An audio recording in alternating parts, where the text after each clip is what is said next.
Welcome to our channel where we simplify the complex world of stock analysis for you.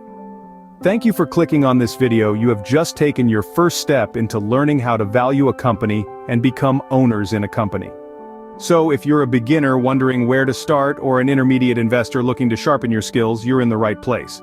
In this video, we'll be analyzing stocks with the aim to buy when low and sell when high. This strategy is a classic one used by investors worldwide to maximize their returns, yet it's easier said than done. To truly understand when a stock is undervalued or overpriced, we need to delve into the company's financials and interpret various ratios and metrics. Don't worry if this sounds intimidating right now. We're here to guide you every step of the way. Our journey will involve diving into the fundamentals of a company, interpreting key ratios such as price to earnings, price to sales, debt to income, and current ratio. We'll also be using real-world examples to make the learning process more tangible and relatable. For instance, we'll be examining Apple, a well-established tech giant, to understand how these ratios play out in real life. So buckle up as we embark on this exciting journey of stock analysis. By the end of this video, you'll have a solid understanding of how to evaluate a company's stock for long-term investment. Stay tuned, and let's dive into the challenge of stock analysis in our next scene. Thank you for clicking on this video. You have just taken your first step into learning how to value a company and become owners in a company, a vital skill in the intricate world of stock analysis. I know it's not uncommon to feel daunted as this realm is teeming with ratios, percentages, and financial jargon. But there's no need for apprehension, as it's not as complex as it seems at first glance. There's a saying in the world of investing: the trend is your friend. This is typically true for short-term traders, but when it comes to long-term holds, the fundamentals are what truly matter, especially when we consider the strategy of buying low and selling high. Let's dive into the concrete, quantifiable aspects of a company's business known as the fundamentals. They provide hard numbers that inform us about a company's profitability, debt, and management efficiency. These fundamentals are typically expressed through ratios. For instance, the price-to-earnings or PE ratio contrasts a company's stock price to its earnings per share, giving insight into how much investors are willing to pay per dollar of earnings. Similarly, the price-to-sales or PS ratio compares a company's stock price to revenues, letting you comprehend the value investors place on each dollar of a company's sales. Then, we have the debt-to-income ratio, which evaluates a company's ability to pay off its debts. A high debt-to-income ratio might be a warning sign, indicating that a company could struggle to meet its financial obligations. The current ratio, a liquidity ratio, gauges a company's ability to pay short-term and long-term obligations, with a higher indicating a promising financial outlook. But keep in mind that these are only the basics.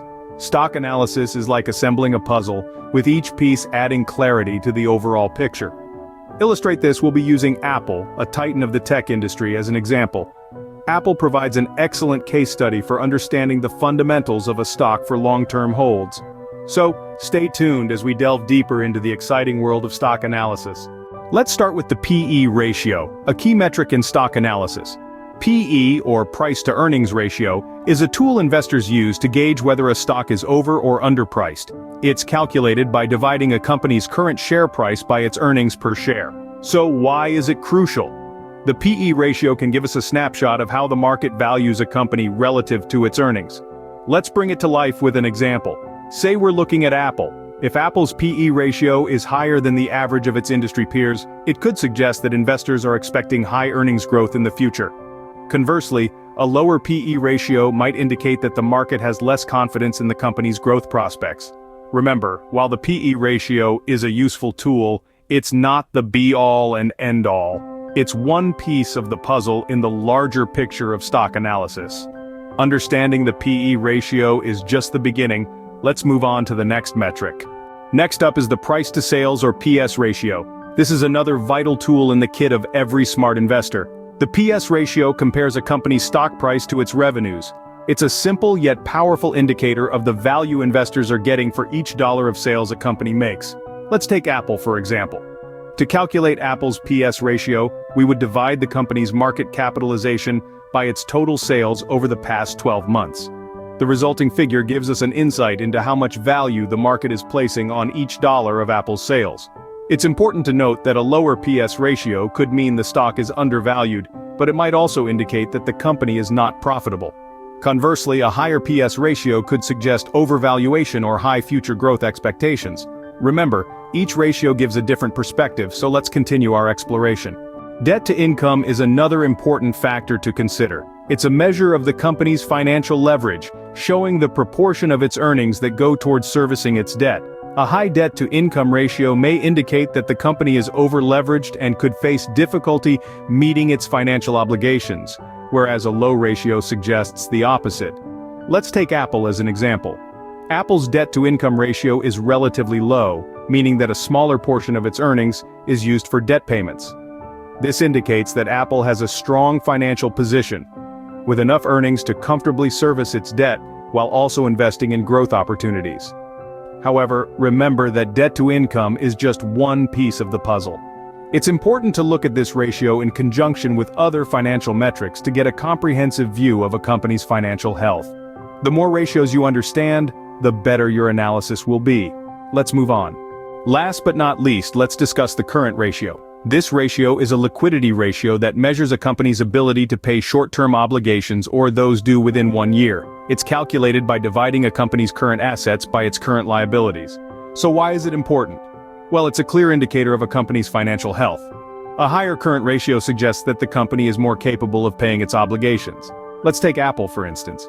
If we divide Apple's total current assets by its total current liabilities, we get its current ratio. Now, a current ratio greater than 1 indicates that the company has more assets than liabilities, which is a good sign.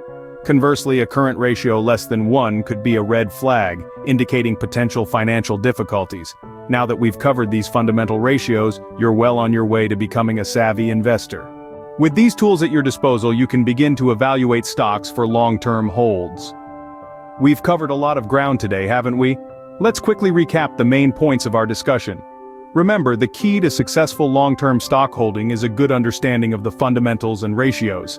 The PE ratio, the PS ratio, debt to income, and the current ratio all play a crucial role in helping us assess the strength and potential of a stock. The PE ratio, remember, is a snapshot of a company's earnings in relation to its share price. It gives us an idea of what the market is willing to pay for a company's earnings. The lower this ratio, the better the value for an investor. Next, we delved into the PS ratio, which provides us with an insight into a company's sales in relation to its share price. This ratio is particularly useful for companies that are yet to make a profit. Then, we talked about the debt-to-income ratio. This is a measure of a company's ability to service its debt with its earnings. A lower ratio is generally better, as it means the company isn't heavily reliant on debt to finance its operations. And finally, we tackled the current ratio, a key indicator of a company's short-term financial health. It gives us an idea of whether the company can cover its short-term liabilities with its short-term assets. These are just some of the tools you can use to analyze a stock's fundamentals. Of course, no single ratio can tell you everything you need to know, but together, they can provide a pretty good picture of a company's financial health and potential for growth. Now, it's over to you. Apply these strategies in your own analysis. Consider a company you're interested in, like Apple, and see how it stacks up in terms of these ratios. If you found this video helpful, don't forget to hit the like button and subscribe for more content like this. Happy investing!